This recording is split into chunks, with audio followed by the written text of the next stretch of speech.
Hi day എന്റെ ഏട്ടൻ. നമസ്കാരം. സുഖവാസം കഴിഞ്ഞ് ഫസ്റ്റ് വീഡിയോ. എന്റെ വീട്ടിൽ എന്നെ കാണാൻ വന്നാട്ടോ ഭയങ്കര സന്തോഷായി. ഒരിക്കലും പ്രതീക്ഷയില്ല. കണ്ണു തള്ളിപ്പോയി. വേറെ ആളുകൂടെ ഉണ്ട്.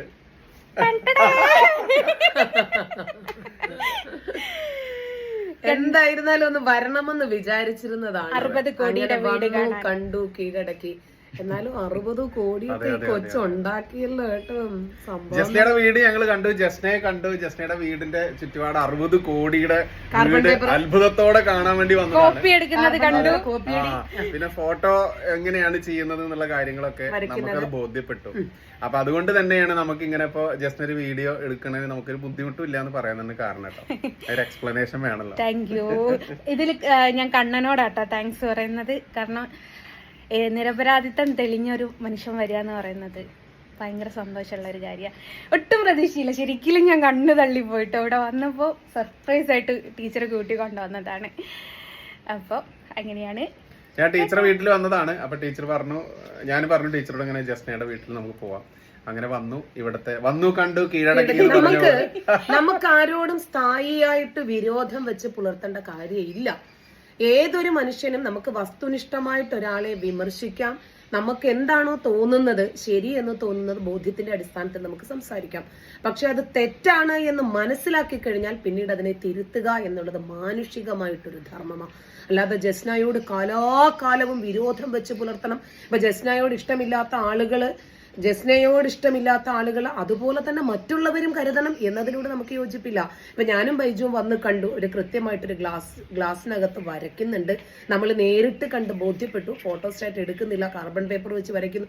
60 കോടിയുടെ വീട്, കോടികൾ ഉണ്ടാക്കി കൂടി കുത്തിതാ ഇവിടെ മൊത്തം പൊട്ടലും ചീറ്റലും ഒക്കെ ആയിട്ട് കിടക്കുകയാണ്. ഒന്ന് കാണിച്ചു ജസ്റ്റ് അവിടെ. ഇതാണ് 60 കോടിയുടെ വീട്. 60 കോടിയുടെ വീടാണ്.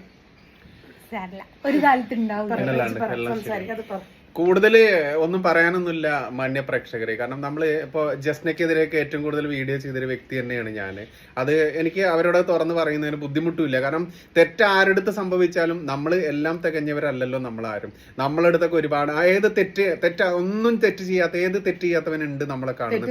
തെറ്റ് ചെയ്യാത്തവൻ കല്ലെറിയട്ടെ. യേശുദേവൻ പോലും പറഞ്ഞിട്ടുണ്ട്, നിങ്ങളിൽ തെറ്റ് ചെയ്യാത്തവൻ എന്നെ കല്ലെറിയട്ടെ എന്നുള്ളത്. അപ്പം നമ്മളൊന്നും എല്ലാവരും തികഞ്ഞവരൊന്നും അല്ല. അപ്പൊ അതുകൊണ്ട് ജസ്നയ്ക്ക് അവർക്ക് പറ്റിയിട്ടുള്ള തെറ്റെന്തെന്ന് അവർക്ക് ബോധ്യപ്പെട്ടിട്ടുണ്ട്. അത് നമ്മളായിട്ടൊക്കെ സംസാരിച്ചതിന്റെ പേരിൽ തന്നെയാണ്. പിന്നെ നമ്മുടെ കൂട്ടത്തിലുള്ള ഒരു സഹോദരി അവർക്ക് പറ്റിയ തെറ്റ് ബോധ്യപ്പെട്ട് ആ തെറ്റ് തിരുത്താൻ തയ്യാറായി തിരുത്തി മുന്നോട്ട് വരുമ്പോൾ വീണ്ടും അവരെ ദ്രോഹിക്കുക എന്നുള്ളത് അത് നമ്മുടെ സംസ്കാരമല്ല.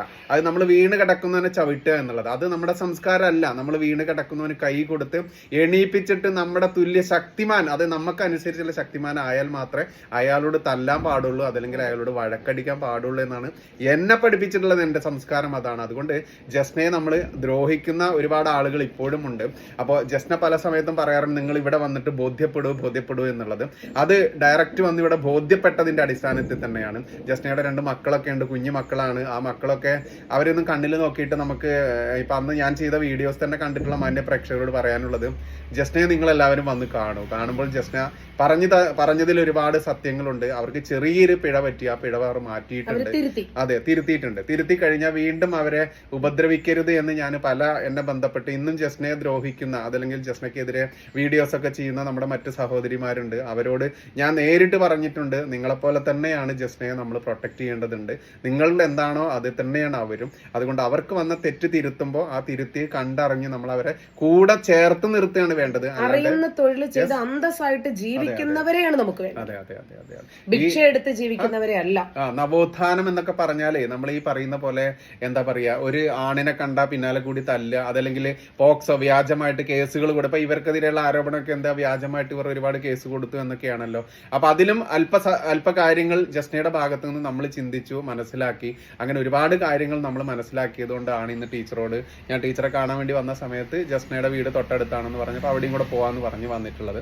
അതുകൊണ്ട് ദ്രോഹിക്കുന്നവരോട് പറയാനുള്ളത്, ഹിന്ദു നാമത്തിലിരുന്നു കൊണ്ട് ഹൈന്ദവ ജനതയ്ക്ക് വേണ്ടി ശബ്ദിക്കുന്നവർ എന്ന ആ ഒരു വ്യാഖ്യാനത്തോടു കൂടി സംസാരിക്കുന്ന സോഷ്യൽ മീഡിയ സിംഹങ്ങളെ, സഹോദരിമാരെ, സഹോദരന്മാരെ, തെറ്റ് പറ്റിയത് തിരിച്ചറിഞ്ഞ തെറ്റ് തിരുത്താൻ തയ്യാറായിട്ടുള്ള നമ്മുടെ സഹോദരിയെ ചേർത്ത് പിടിക്കുക. അതാണ് ഞങ്ങൾ ചെയ്യുന്നത്. ഇനി ഞങ്ങൾക്കെതിരെ നിങ്ങൾക്ക് എന്ത് വേണമെങ്കിലും പറഞ്ഞോ ചെയ്തോ, നോ പ്രോബ്ലം. അതൊന്നും വിഷയമില്ല. ഒരു മനുഷ്യനെ കല്ലെറിയാൻ കിട്ടുന്ന അവസരത്തില് ആ കല്ലെറിയാതെ തന്നെ അവരുടെ തെറ്റ് തിരുത്തി അവർ ലൈഫിലേക്ക് തിരിച്ചു വരാൻ ഒരു അവസരം കിട്ടുന്നെങ്കിൽ അത് ഏറ്റവും നല്ലതാണ്. എല്ലാവർക്കും സാധിക്കില്ല, അതൊന്നും മനുഷ്യന്മാരാണ്, എല്ലാവർക്കും തെറ്റും കുറ്റവും ഒക്കെ സംഭവിക്കും. അറിഞ്ഞുകൊണ്ട് ചെയ്യുന്നതാണ് കുറ്റം, അറിയാതെ ചെയ്യുന്നത് തെറ്റും. ആ തെറ്റൊരാൾ തിരുത്താൻ തയ്യാറായിട്ടുണ്ടെങ്കിൽ അതിനെ നിറഞ്ഞ മനസ്സോടുകൂടി സ്വീകരിക്കുക. കാരണം നമ്മളാരും എല്ലാം തികഞ്ഞവരല്ല, ജീവിതത്തിൽ ഒരു തെറ്റും സംഭവിക്കാത്തവരുമല്ല. പക്ഷെ ഒരാളെ ജീവിതകാലം മുഴുവനും വേട്ടയാടുക എന്ന് പറഞ്ഞാൽ അത് മാനുഷികമല്ല, അത് അംഗീകരിക്കാൻ പറ്റില്ല. ഞങ്ങൾ ഇവിടെ വന്നു, കണ്ടു, ഈ വീടിന്റെ അവസ്ഥ കണ്ടു. ഇപ്പൊ ഞങ്ങൾ ഒരു ചാരിറ്റി ഞങ്ങളിങ്ങനെ രജിസ്റ്റർ ചെയ്യുന്നുണ്ട്. അപ്പൊ അതിൽ നമ്മൾ എന്തെങ്കിലും ചെയ്യാമെന്ന് പറഞ്ഞ ഉടനെ ജസ്ന പറഞ്ഞത്, എനിക്ക് കയ്യുമുണ്ട്, കാലുമുണ്ട്, ആരോഗ്യവുമുണ്ട്, എനിക്ക് സൗജന്യം ഞാൻ ഇപ്പൊ താല്പര്യപ്പെടുന്നില്ല, ഞാൻ അധ്വാനിച്ചുണ്ടാക്കിക്കോളാം. അങ്ങനത്തെ ആത്മാഭിമാനമുള്ള സ്ത്രീകളെ ഈ രാജ്യത്തിന് അനിവാര്യമാണ്, ആവശ്യമാണ്. അവരെ പിടിച്ചു നിർത്തുക എന്നത് നമ്മുടെ ധർമ്മമാണ് എന്നാണ് ഞങ്ങൾ മനസ്സിലാക്കിയിട്ടുള്ളത്. ഞാനും ജസ്നയ്ക്ക് ആദ്യം അനുകൂലിച്ചു, പിന്നീട് ജസ്നയെ പ്രതികൂലിച്ച് വീഡിയോ ചെയ്തിട്ടുള്ള ആളാണ്. ബൈജുവും അതുപോലെ തന്നെയാണ്. ഇപ്പോൾ ഞങ്ങൾക്ക് മനസ്സിലായി, ഇവിടെ വന്ന് കണ്ടപ്പോൾ 60 ലക്ഷവുമില്ല, 6 ലക്ഷവുമില്ല, 6 കോടിയുമില്ല, 60 കോടിയുമില്ല. ഇവിടുത്തെ പരിതാപകരമായ സാഹചര്യം ഞങ്ങൾ നന്നായിട്ട് കണ്ട് ബോധ്യപ്പെട്ടതിന്റെ അടിസ്ഥാനത്തിലാണ് ഇങ്ങനെ ഒരു വീഡിയോയ്ക്ക് നിൽക്കുന്നത്. സന്തോഷമായില്ലേ? സന്തോഷായി. എന്റെ ഭാഗത്തുനിന്ന് എന്തെങ്കിലും തെറ്റുകൾ സംഭവിച്ചിട്ടുണ്ടെങ്കിൽ ഞാൻ മാപ്പ് ചോദിക്കുകയാണ്. അത്രേ എനിക്ക് പറ്റുള്ളൂ. ഞാൻ ബൈജേട്ടൻ പറഞ്ഞു അങ്ങനെ പറയരുത്, മാപ്പും കോപ്പൊന്നും പറയരുത്. കോടികളുടെ അസറ്റ് കാണാൻ വേണ്ടിയല്ല, ഞങ്ങൾ ആ കോടിയിൽ നിന്ന് എന്തെങ്കിലുമൊക്കെ ഒന്ന് കിട്ടാൻ വേണ്ടി വന്നതാണ്. ഇനിയിപ്പോ ബൈജുവിന്റെ കൂടെ ജാമില ടീച്ചർ വന്ന് കാമുകനും കാമുകിയും വന്ന് എന്ന് പറഞ്ഞിട്ടൊക്കെ ആരെങ്കിലും എന്തെങ്കിലും പറയുന്ന ഊളന്മാരെ ഞങ്ങളെ ഹണി ട്രാപ്പിൽ പെടുത്തിരിക്കുകയാണ്. എന്തായാലും ഞങ്ങൾക്ക് ജസ്ന പെങ്ങളാണ്, അത് മരണം വരെ അങ്ങനെ തന്നെ നിൽക്കും. നിങ്ങൾ ആര് എന്ത് രൂപത്തിലേക്ക് ഏത് കണ്ണിൽ കണ്ടാലും ഞങ്ങൾക്കതൊരു വിഷയമല്ല. യെസ്, നന്ദി, നമസ്കാരം, ജയ് ഹിന്ദ്, ജയ് ഹിന്ദ്, ജയ് ശ്രീറാം.